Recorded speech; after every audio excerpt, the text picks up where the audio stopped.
राजनीति में जो इतिहास रचते हैं वो विलक्षण कहलाते हैं, जो जनगण का मन जीतते हैं वो जननायक कहलाते हैं, और जो देश का भावनात्मक विश्वास हासिल करते हैं वो कर्मयोगी कहलाते हैं। और जो ये तीनों उपाधियां हासिल कर ले वो राजनीति का मुकम्मल दौर बन जाता है। भारतीय राजनीति में प्रधानमंत्री मोदी एक ऐसे ही दौर हैं जो इन तीनों कसौटियों पर खरे उतर रहे हैं, और वो केंद्र की राजनीति में अपने 12 वर्ष पूरे कर रहे हैं।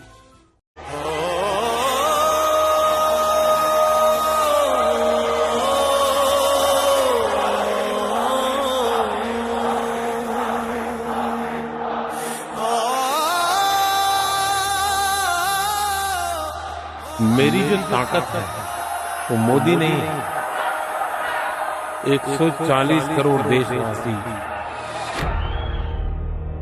जीवन एक बहाव है,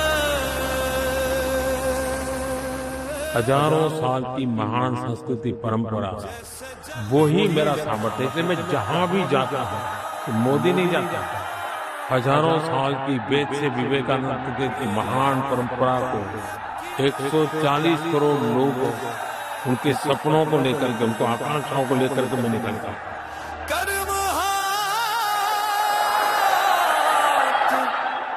मैं नरेंद्र दामोदर दास मोदी ईश्वर की शपथ लेता हूं कि गरीबों के आशीर्वाद से ही आज मुझे देश की सेवा करने का मौका मिला है।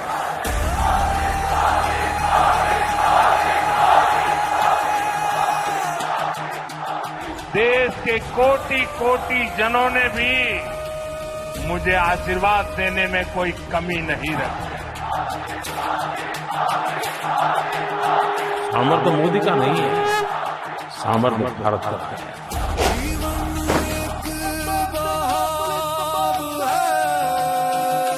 मोदी मौज नहीं, मिशन के लिए पैदा हुआ। 12 वर्ष के राजनीतिक सफर में कई नारे गूंजे।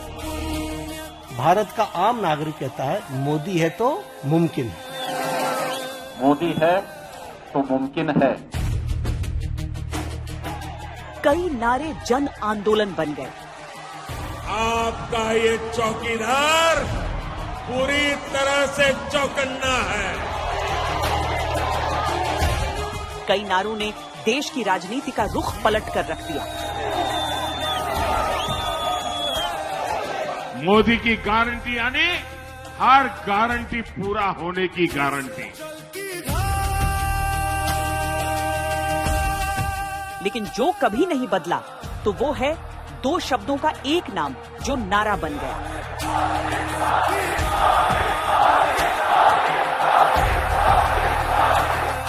शासन के 12 साल एक ऐसी उपलब्धि लेकर आए जो भारतीय राजनीति में मोदी को पीएम नंबर 1 बनाती है। मोदी बने पीएम नंबर 1। पंडित नेहरू का रिकॉर्ड तोड़ा पीएम मोदी ने। मोदी सबसे लंबे समय तक रहने वाले निर्वाचित पीएम।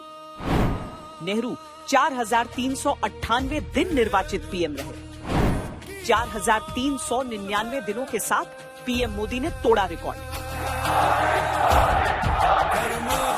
समर्थक 12 वर्षों से निरंतर समर्थन को विकास का युग कहते हैं। नरेंद्र मोदी जैसा प्रधानमंत्री हमको मिला है फैसला लेने का। कई प्रधानमंत्री आए, कई प्रधानमंत्री गए, मगर धारा 370 को छूने का कोई हिम्मत नहीं कर सकता। वो जो सोचते हैं देश के लिए परफेक्ट सोचते हैं। विरोधी अंतहीन चुनौतियों का समय मानते हैं। पहला एक्शन लिया है जो प्रधानमंत्री के लायक एक्शन। भारतीय जनता पार्टी को बातों में कोई नहीं हरा सकता। सरकार नए भारत का उदय कहती है। प्रधानमंत्री मोदी खुद इसे सेवा का वो संकल्प मानते हैं जो असंभव को भी संभव बनाने का मादा रखता है। और धीरे धीरे भगवा होता देश का नक्शा।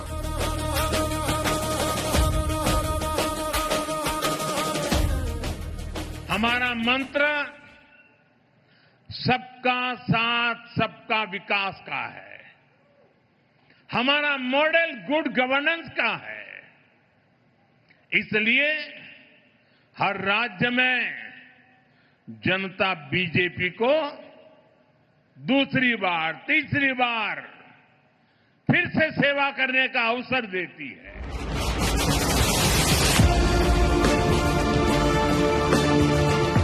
संख्या शास्त्र में 12 गणित का एक अंक होता है, लेकिन जीवन शास्त्र में ये 12 में विभाजित समय आस्था के 12 ज्योतिर्लिंग और 12वें महीने में साल के अंत और प्रारंभ का प्रतीक होता है।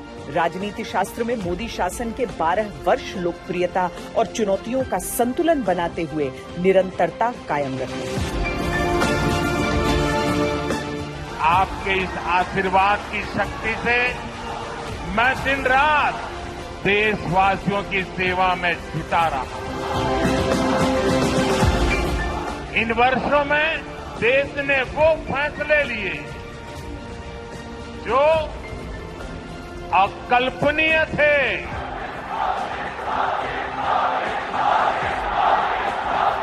बीजेपी ने शून्य से लेकर शिखर तक का सफर देखा है।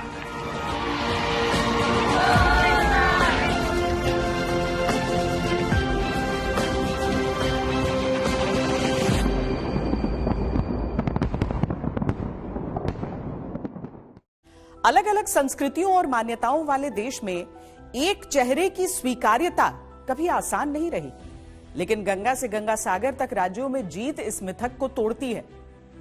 बीते 12 वर्षों में अंग बंग कलिंग तक की विजय ने बड़े सियासी संदेश दिए हैं। ओरे दादा ओरे बाबू मोशा सुनु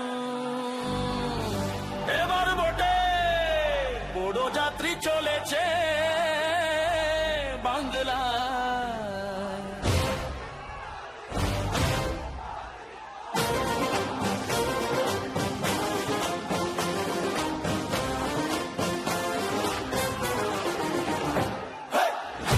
बारह साल में राजनीति कैसे बदली है, ये 2 तस्वीरों से स्पष्ट होता है।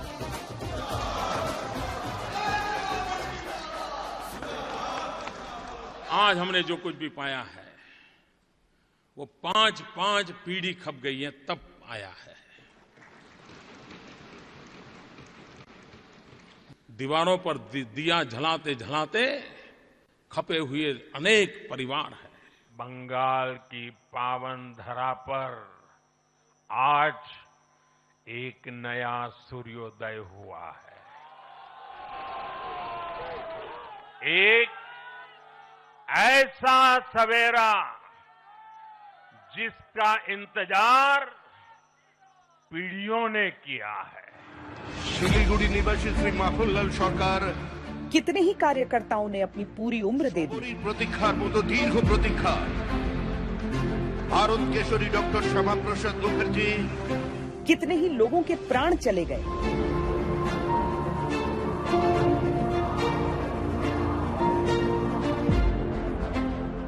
बीजेपी के वैचारिक संस्थापक श्यामा प्रसाद मुखर्जी से लेकर स्वप्न दृष्टा अटल बिहारी वाजपेयी तक कितनी ही पीढ़ियां पश्चिम बंगाल में पार्टी का सूरज उगाने का ख्वाब लेकर संसार से विदा ले गए। डॉक्टर श्यामा प्रसाद मुखर्जी ने बंगाल, पंजाब और आसाम के अधिकाधिक हिस्सों को भारत का अंग रखने के लिए अभियान किया और उसमें काफी दूर तक सफलता पाई। भाजपा का तो जन्म ही डॉक्टर मुखर्जी के आशीर्वाद से हुआ है। वे भारत के औद्योगिक विकास के जनक रहे हैं।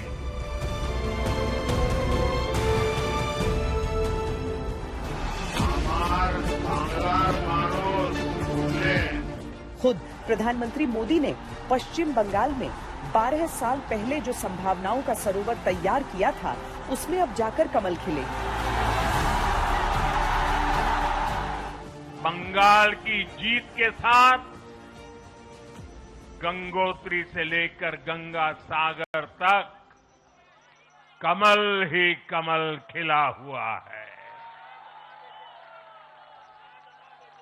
उत्तराखंड, उत्तर प्रदेश, बिहार और अब पश्चिम बंगाल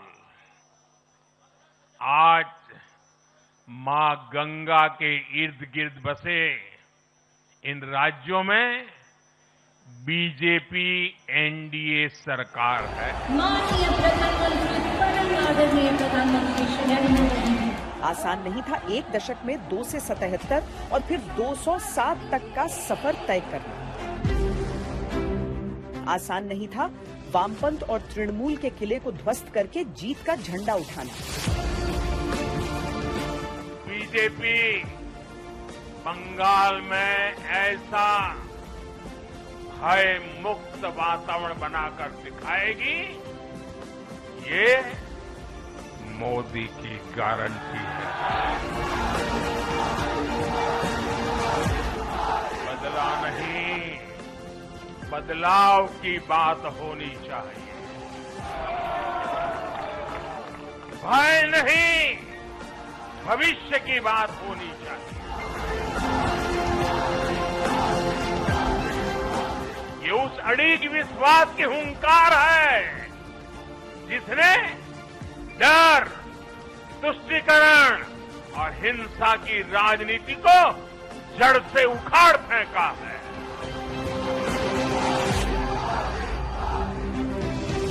पर नीति, रणनीति और राजनीति का अथक प्रयास ऐसा कि बीजेपी को वो हासिल हो गया जो सभी राजनीतिक विश्लेषकों को असंभव लगता था।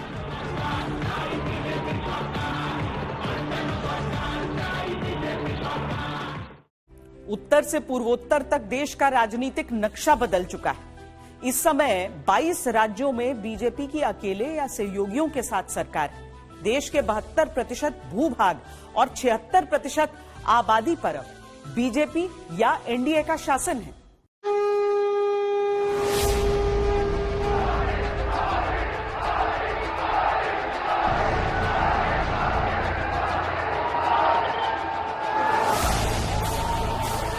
पश्चिम बंगाल भारतीय राजनीति में मोदी मैजिक का सबसे नया अध्याय है, लेकिन इसके साथ देश का चुनावी नक्शा जिस तरह बदला वो बीजेपी के लिए भी अकल्पनीय था।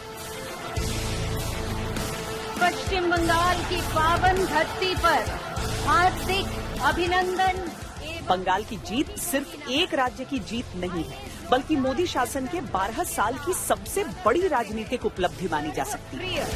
जनप्रिय प्रधानमंत्री श्री नरेंद्र मोदी जी आज बंगाल में पार्टी का विस्तार बीजेपी की लंबे समय से चली आ रही महत्वाकांक्षा थी।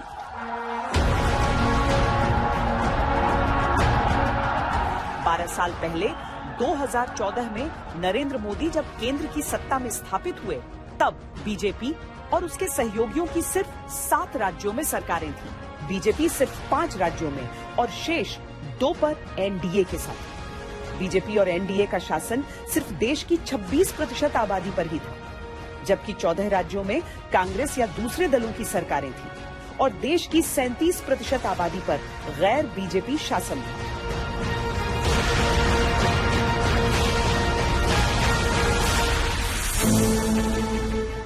प्रधानमंत्री बनने के बाद नरेंद्र मोदी ने जिस तरह देश के कमजोर तबके को ध्यान में रखते हुए योजनाएं बनाई, उसने राज्यों की राजनीति पर भी असर डालना शुरू कर दिया। शौचालय, पानी, बिजली, गैस जैसे मुद्दों पर प्रधानमंत्री मोदी ने जनता को अपने साथ भावनात्मक रूप से जोड़ लिया।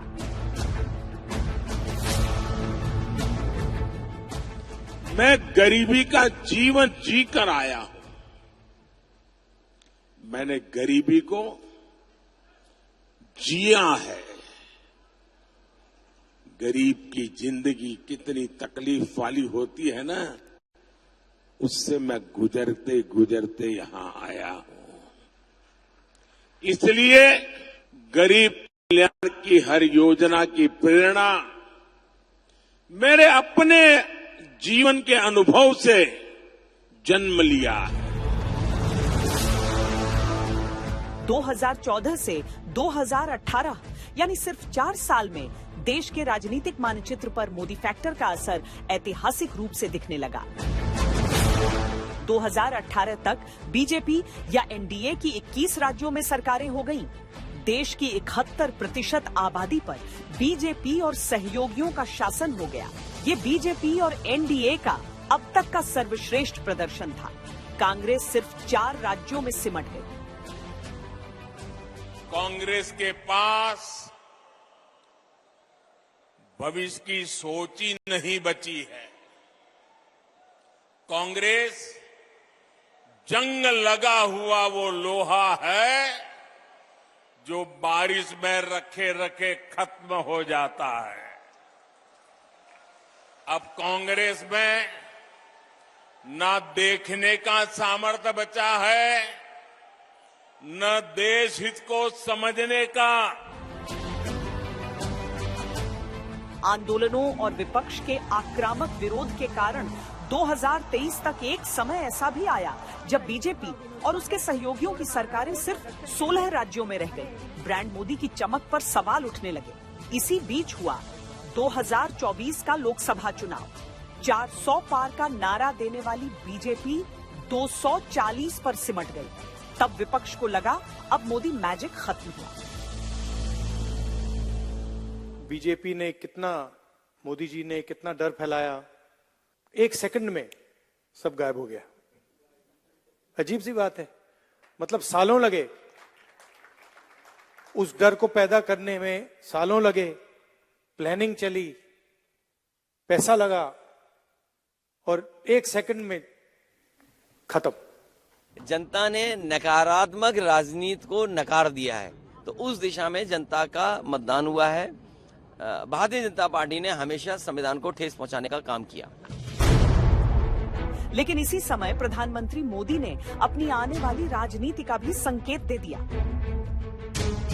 तीसरे कार्यकाल में देश बड़े फैसलों का एक नया अध्याय लिखेगा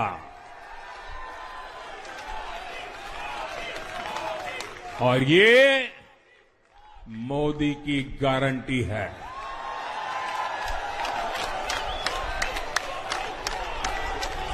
नरेंद्र मोदी, नरेंद्र मोदी। इसके बाद जो हुआ वो देश के राजनीतिक इतिहास में एक अलग ही कहानी है। 2024 लोकसभा चुनाव के बाद 11 राज्यों के विधानसभा चुनाव हुए। बीजेपी ने 7 में जीत दर्ज की। हरियाणा और महाराष्ट्र में बीजेपी ने अब तक की सबसे शानदार जीत हासिल की।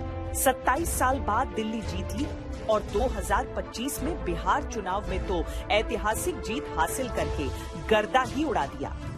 माटी को सोना करने वाली कलाकारी है जी, हाँ हम बिहारी हैं जी, बड़े संस्कारी हैं जी। हर वर्ग, हर जाति, हर समुदाय, हर क्षेत्र ने एनडीए को अपना विश्वास, अपना आशीर्वाद दिया है और लगातार अपना आशीर्वाद दे रहे हैं। असम और पुडुचेरी की शानदार जीत अपनी जगह। आमीन शुभेंदु अधिकारी। लेकिन मोदी नेतृत्व में पश्चिम बंगाल की जीत ने वो कर दिखाया जिसकी भविष्यवाणी कभी बीजेपी का शीर्ष नेतृत्व किया करता था। ये भविष्यवाणी करने का साहस करता हूं। अंधेरा छटेगा, सूरज निकलेगा, कमल खिलेगा।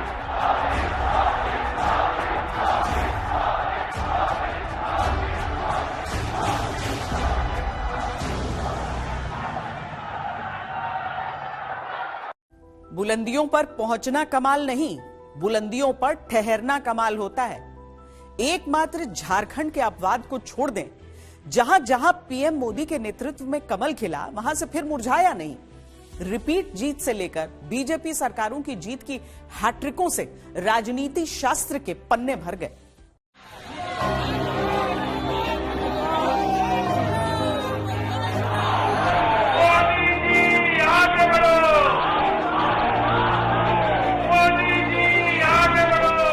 बीजेपी अपने विचार, विजन और विकास के विश्वास पर खरा उतरकर देश की पसंद बन रही है, जनता जनार्दन के आशीर्वाद प्राप्त कर रही है।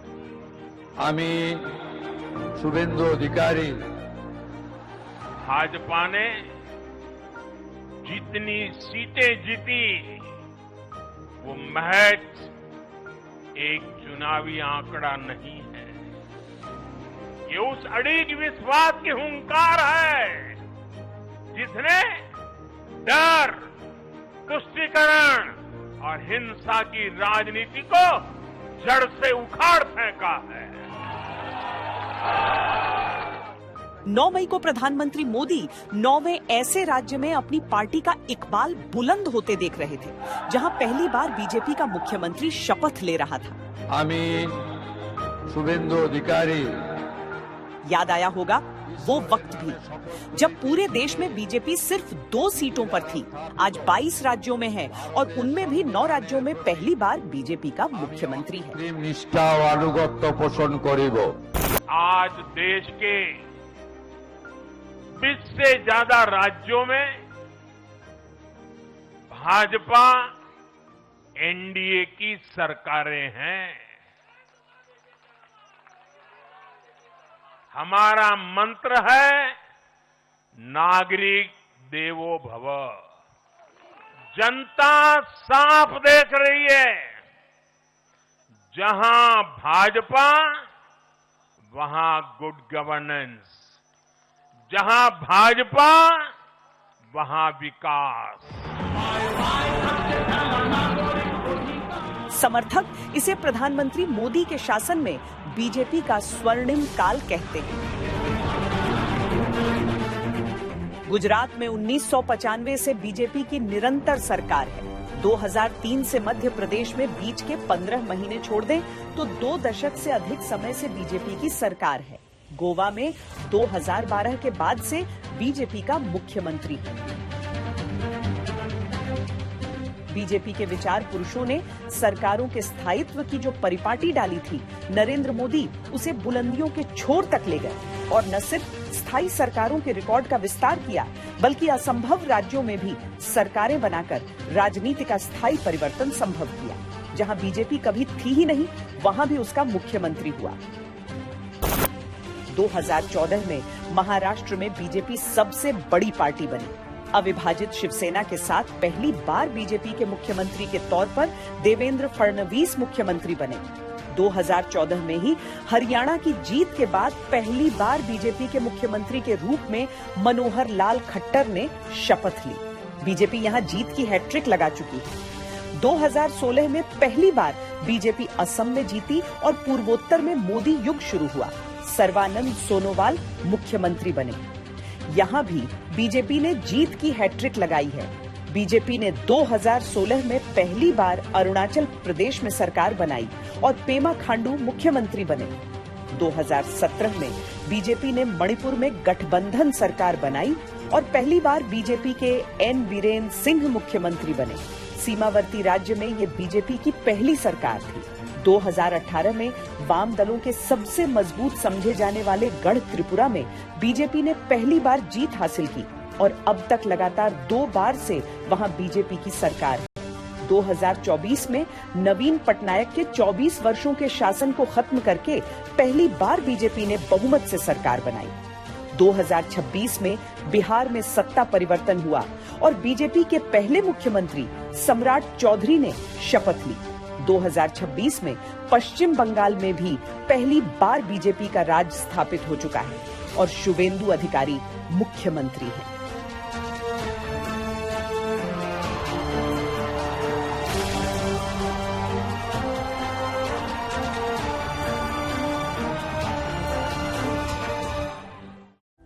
भारतीय राजनीति का सूचकांक मानो मोदी की मौजूदगी से तय होता है। उनकी एक रैली, एक बयान, एक रणनीति, एक फैसला राजनीतिक तापमान को बदल देते हैं। सत्ता पक्ष हो या विपक्ष, चुनावी गणित हो या राजनीतिक विमर्श, नरेंद्र मोदी विरोधियों को अपनी पिच पर खेलने को मजबूर कर देते हैं।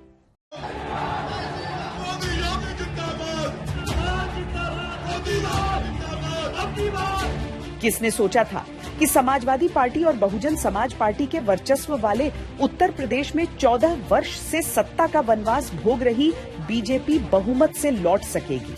लेकिन प्रधानमंत्री मोदी के नेतृत्व में ये भी संभव हुआ। बीजेपी 2017 से लगातार उत्तर प्रदेश में सत्ता में बनी हुई है और इस बार 2027 में तीसरी बार जीत के लिए तैयारियों में जुटी है। उत्तर प्रदेश में आजादी के बाद जितना औद्योगिक विकास नहीं हुआ वो अकेले योगी जी के कालखंड में हुआ है। अगर विकास को नई ऊंचाइयों पर कोई ले गया है तो योगी जी की सरकार ले गई है। और काशी के सांसद के नाते मैं उत्तर प्रदेश का सांसद हूं, ये मेरे भी माननीय मुख्यमंत्री है। मैं गर्व अनुभव करता हूं कि मेरे पास ऐसे साथी हैं। मैं विष्णुदेव साय ईश्वर की छत्तीसगढ़ में फिर से बीजेपी है, राजस्थान में फिर से बीजेपी है, दिल्ली में बीजेपी की सरकार 2.5 दशक बाद बनी है। आंध्र प्रदेश में बीजेपी विजयी गठबंधन का हिस्सा है। तमिलनाडु और केरल में बीजेपी लगातार दस्तक दे रही है।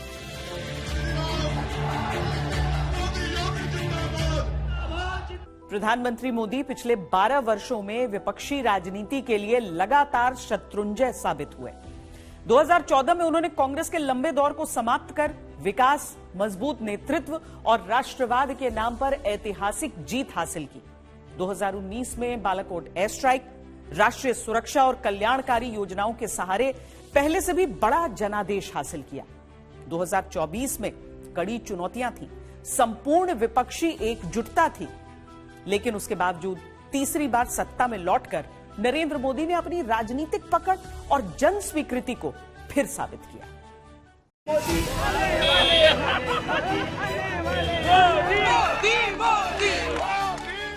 2014 को बीते 12 वर्ष हो गए, लेकिन राजनीति के विश्लेषक अब भी उस दौर की समीक्षाओं में जुटे हैं।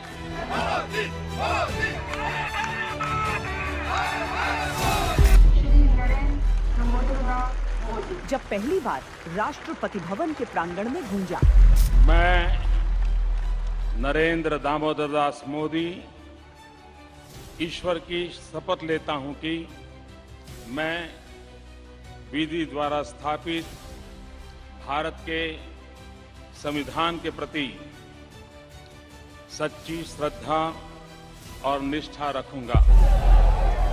कई कयास थे कि जो कभी सांसद भी नहीं बना वो प्रधानमंत्री के पदभार को कैसे संभालेगा, जिसने इससे पहले कभी दिल्ली की राजनीति में कदम भी नहीं रखा था। वो दिल्ली की राजनीति में कामयाब कैसे होगा। मैं पहली बार यहां आया हूं, शायद मेरे जीवन में हर बार ऐसा ही हुआ है। शरीर का प्रत्येक कण, समय का प्रत्येक पल पार्टी ने जो दायित्व दिया है उसके लिए पूरा करने में कोई कसर नहीं छोड़नी चाहिए। जैसे भारत मेरी मां है,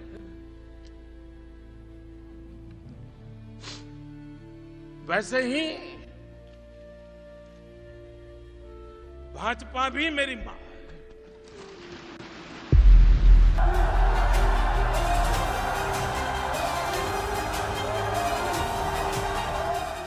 प्रधानमंत्री बनने के साथ ही उन्होंने दीर्घकालिक लक्ष्य तय किए। उनकी नजरें आम जनजीवन की बुनियादी सुविधाओं, गैस कनेक्शन पे परेशानी खत्म, घर वाले बहुत खुश हैं। देश के विकास में जरूरी इंफ्रास्ट्रक्चर, सांस्कृतिक आकांक्षाओं पर रही तो उनका राजनीतिक दर्शन ये भी स्पष्ट करता था कि राष्ट्र अपनी स्वतंत्रता के 75वें वर्ष में कैसा होगा। शिलान्यास का अवसर मिला था। ये सेतु ओखा को बेट द्वारका द्वीप से जोड़ेगा। जब आजादी की 100वीं वर्षगांठ होगी तो देश का ढांचा कैसा होना चाहिए। साथियों, हम आज की नहीं बल्कि अगले 25-50 साल की जरूरतों के मुताबिक देश को तैयार कर रहे हैं, क्योंकि 2047 जब आजादी के 100 साल होंगे ना, विकसित भारत बना के रहना है दोस्तों। आपके लिए बनाना है, आपके बच्चों के लिए बनाना है, नौजवानों के उज्जवल भविष्य के लिए बनाना है। पीएम मोदी ने सार्वजनिक जीवन की छोटी बातों से बड़े अभियान शुरू किए।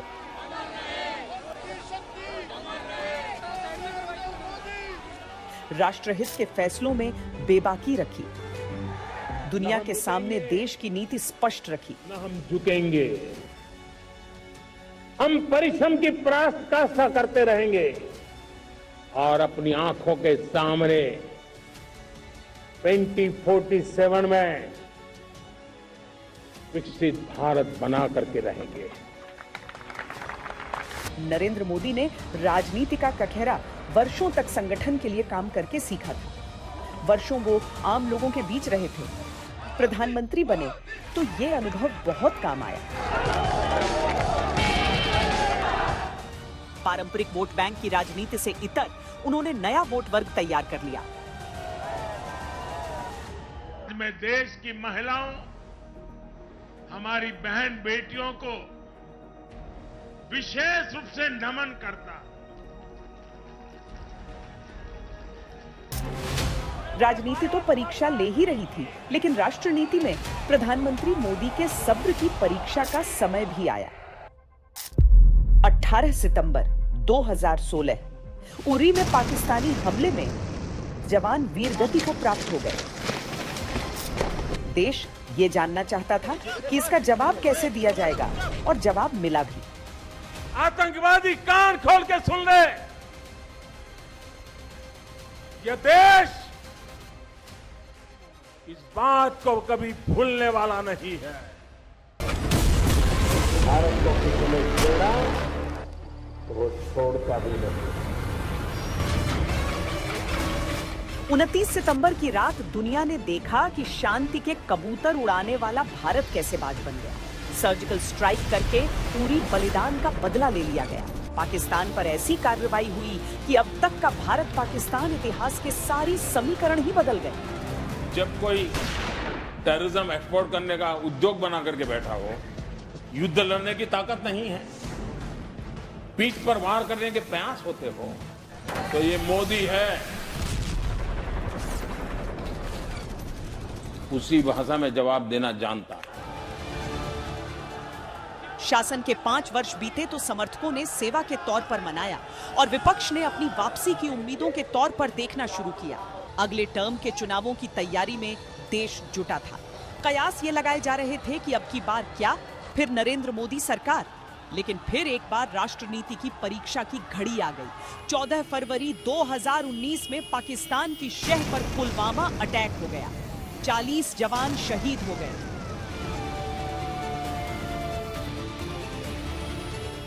पूरा देश दुख और गुस्से में था। इस हमले के बाद पूरे देश में गुस्सा है। हमारे सुरक्षा बलों को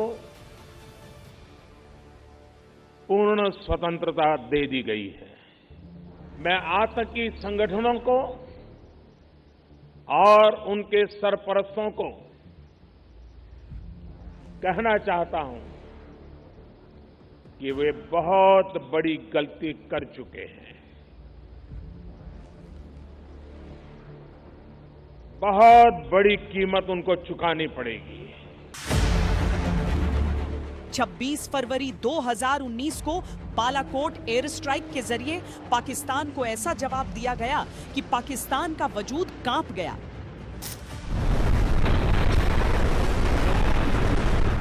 जो रात जो है शहरी के वक्त जो है जो कुछ हुआ है 3:30 बजे, पाकिस्तान के 22 करोड़ अवाम न सिर्फ पाकिस्तान की जुग्राफियाई हदूद की उसका तहफ़्फ़ुज़ मांगते हैं, बल्कि अपनी इज्जत और आन का भी तहफ़्फ़ुज़ मांगते हैं।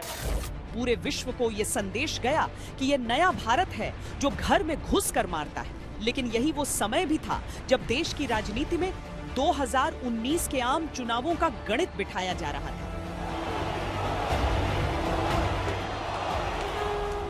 2019 के चुनाव इस मुद्दे पर थे कि क्या 2014 की मोदी जीत एक चुनावी तुक्का थी या वाकई देश का जनादेश उनके साथ था। विपक्ष के आरोप तीखे थे तो जवाब भी पूरे जोर से दिया गया। नोट से वोट खरीदने का ये पाप इनकी राजनीतिक संस्कृति रही है। अब बताइए भैया, वो पिछले 6 महीने से बोल रहे हैं चौकीदार चोर है, बोल रहे हैं कि नहीं बोल रहे हैं? लेकिन नोटें कहां से निकलती है? नोटों के बंडल कहां से निकल रहे हैं? असली चोर कौन है?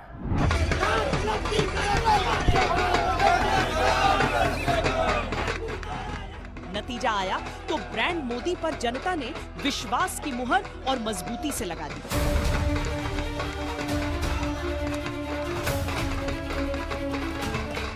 बीजेपी को 303 सीटों का महाबहुमत मिला।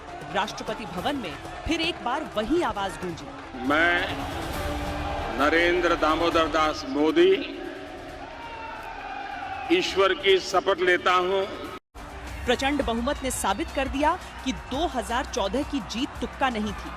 2019 की जीत बता रही थी कि मोदी एक ऐसे ब्रांड हैं जिन पर देश के बहुवर्ग को भरोसा है।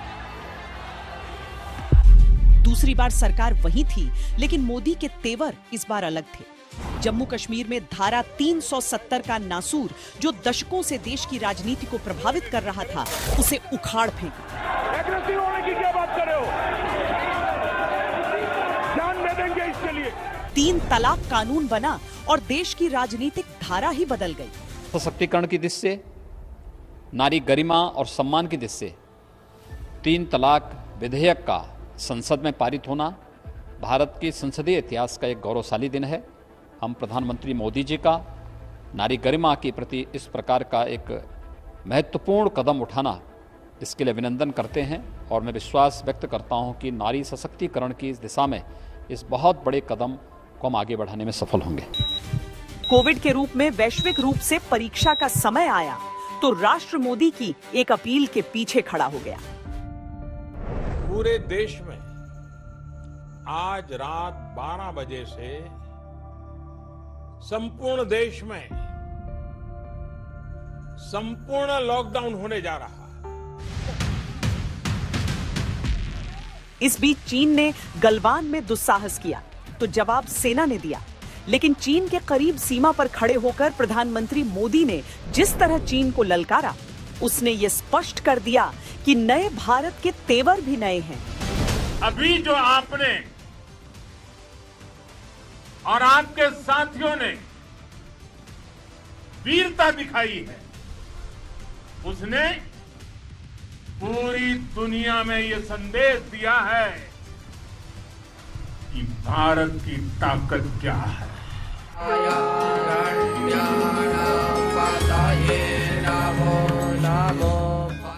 मोदी शासन का 1 दशक खत्म होते होते देश सांस्कृतिक रूप से भी वैभवशाली हो चुका था।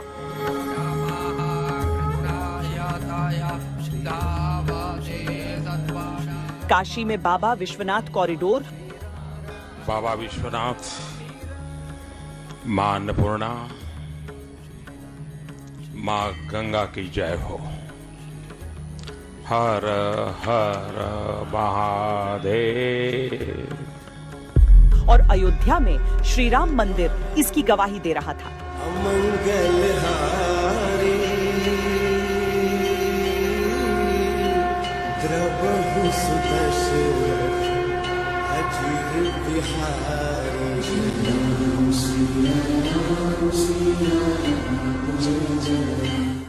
बीजेपी ने 400 पार का नारा दिया, लेकिन 2024 लोकसभा चुनाव में विपक्ष की घेराबंदी भारी पड़ गई। बीजेपी 240 पर सिमट गई। बीजेपी 240 पर सिमटी जरूर थी, लेकिन एनडीए को बहुमत प्राप्त था। एनडीए ने फिर नरेंद्र मोदी को अपना नेता चुना और 2024 में तीसरी बार वही आवाज राष्ट्रपति भवन में गूंजी। मैं नरेंद्र दामोदर दास मोदी ईश्वर की शपथ लेता हूं कि मैं विधि द्वारा स्थापित भारत के संविधान के प्रति सच्ची श्रद्धा और निष्ठा रखूंगा। 400 पार के नारे को विपक्ष ने बहुत भुनाया था। पीएम मोदी ने इस नारे की कहानी के पीछे की रणनीति भी समझाई। आपका यहाँ इतनी बड़ी संख्या में आना ये साफ साफ संदेश दे रहा है, एक बार एनडीए सरकार 400 पार। इसके बाद देश के राजनीतिक इतिहास नया अध्याय शुरू होता है। जहां बीजेपी कमजोर थी, हर उस राज्य में पीएम मोदी ने कमान संभाली और 2024 के आम चुनावों में बहुमत से पीछे रह जाने की कसक पूरी कर ली। एक के बाद एक विधानसभा चुनावों में बीजेपी इतिहास रचती चली गई।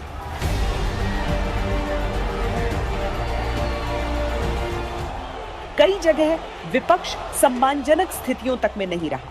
अगला लोकसभा चुनाव 2029 में होना है, जो अभी दूर है, लेकिन चर्चाएं अभी से चल रही हैं कि क्या तब मोदी का विजय रथ रुक पाएगा। पीएम मोदी भारतीय राजनीति के उन विरले नेताओं में शामिल हैं जिनकी राजनीतिक यात्रा लगातार सत्ता और प्रभाव के केंद्र में रही है। 2001 में गुजरात के मुख्यमंत्री बने, 2024 में तीसरी बार देश के प्रधानमंत्री बने, यानी प्रधानमंत्री के तौर पर भी 12 साल पूरे उनके हो गए। मोदी कभी सत्ता से दूर नहीं हुए। इस दौरान 2.5 दशक से अधिक समय तक लगातार शीर्ष नेतृत्व में बने रहना भारतीय राजनीति में असाधारण उदाहरण है। जब भी देश का इतिहास लिखा जाएगा, उपलब्धियों की दृष्टि से सबसे स्वर्णिम काल के रूप में मोदी जी की क्रिटिक एनालिसिस करने वालों ने भी नोट करना पड़ेगा। 24 फरवरी 2002 को जीवन में पहली बार एमएलए बना। 27 फरवरी पहली बार मैं असेंबली में गया। दायित्व आया है तो मैं निभा रहा हूँ, उसको अच्छे ढंग से करना ही मेरा मकसद रहता है।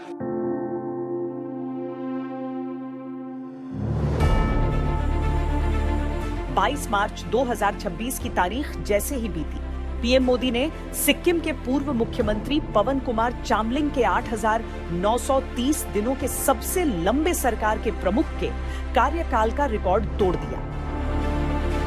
ये रिकॉर्ड 1 मील का पत्थर जरूर है, लेकिन प्रधानमंत्री मोदी का पूरा सेवा काल ऐसे रिकॉर्ड्स की किताब तैयार कर चुका है। 2001 में वो पहली बार मुख्यमंत्री बने और इसके पहले वो एक पार्षद तक नहीं थे, यानी सीधे मुख्यमंत्री का पदभार संभाला। मुख्यमंत्री रहते उन्होंने गुजरात में सरकार की हैट्रिक लगाई।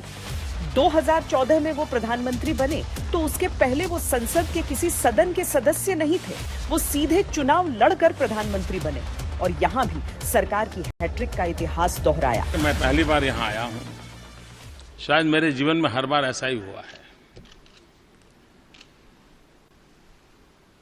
मुख्यमंत्री बना, उसके बाद मैंने मुख्यमंत्री की चैम्बर देखी थी। मुख्यमंत्री बनने के बाद मैंने विधानसभा गृह देखा था।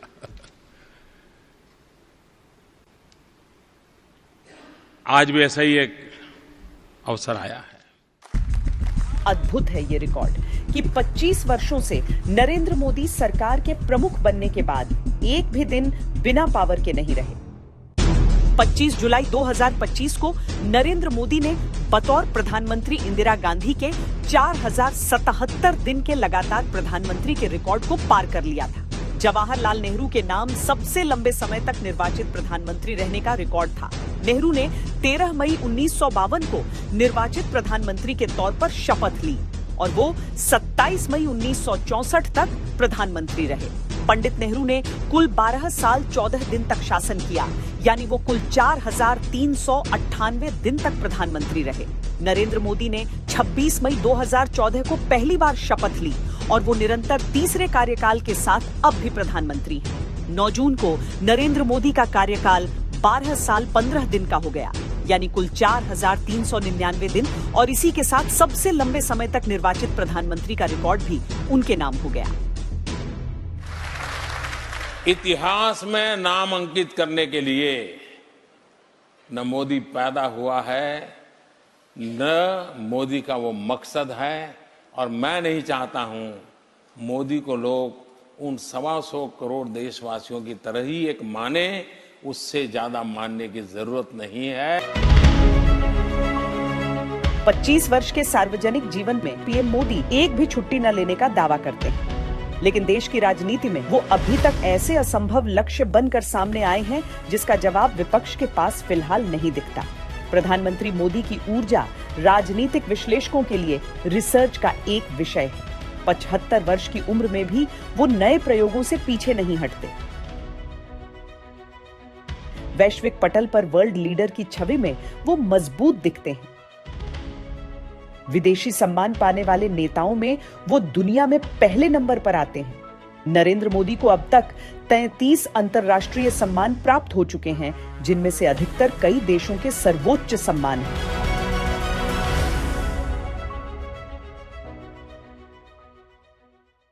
प्रधानमंत्री मोदी अपने भविष्य की चर्चाओं को हंसकर टाल देते हैं, लेकिन 2047 तक विकसित भारत का रोडमैप तैयार करने में जुटे हैं। तीसरे कार्यकाल के 2 वर्ष बीत गए, मोदी आजादी के 100 वर्ष का लक्ष्य लेकर चल रहे हैं। हम आज की नहीं बल्कि अगले 25-50 साल की जरूरतों के मुताबिक देश को तैयार कर रहे हैं। 75 वर्ष के हो चुके प्रधानमंत्री मोदी का फोकस पीछे क्या छूट गया या कितना क्या बीत गया पर नहीं रहता। वो अब भी बात करते हैं उन लक्ष्यों की जो उन्होंने पहले से तय कर रखे हैं। विकसित भारत 2047 ये सिर्फ भाषण के शब्द नहीं है, इसके पीछे कठोर परिश्रम चल रहा है। देश के कोटि कोटि जनों के सुझाव लिए जा रहे हैं। पीएम मोदी का शासन 1.5 दशक की सीमाओं को छूने लगा है। अब तक विपक्ष के लिए वो अजेय रहे हैं। कई क्षत्रपों के नक्षत्र सियासी आसमान से लुप्त हो गए। कई मोदी नेतृत्व के परिवर्तन का सपना संजोए हाशिए पर चले गए, लेकिन विपक्ष की कोशिशें अब भी जारी हैं। मोदी की गारंटी झूठी है, मोदी की गारंटी फर्जी है, मोदी की गारंटी नकली है। आगे कभी जिंदगी में मोदी की गारंटी पे भरोसा मत करना। बांग्लाয় যদি আগুন লাগান, আসাম, নর্থ ইস্ট, উত্তর প্রদেশ, বিহার, ঝাড়খণ্ড, উড়িষ্যা আর দিল্লিও থেমে থাকবে না। আপনার চেয়ারটা আমরা টলমল করে দেব।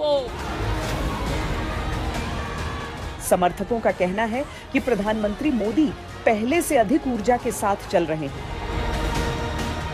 आमतौर पर पॉलिटिशियन का पहला स्वभाव होता है कि जो कहा है लोग जल्द से जल्द भूल जाए। फॉलो व्हाट आई से। लेकिन मैं कोशिश करता हूं कि मैंने जो कहा है वो लोग याद रखें और मैं भी उसको न भूलूं, कि मैं मेहनत करने में कोई कमी नहीं रखूंगा, कि मैं बद इरादे से कोई काम नहीं करूंगा, मैं व्यक्तिगत लाभ के लिए कोई काम नहीं करूंगा।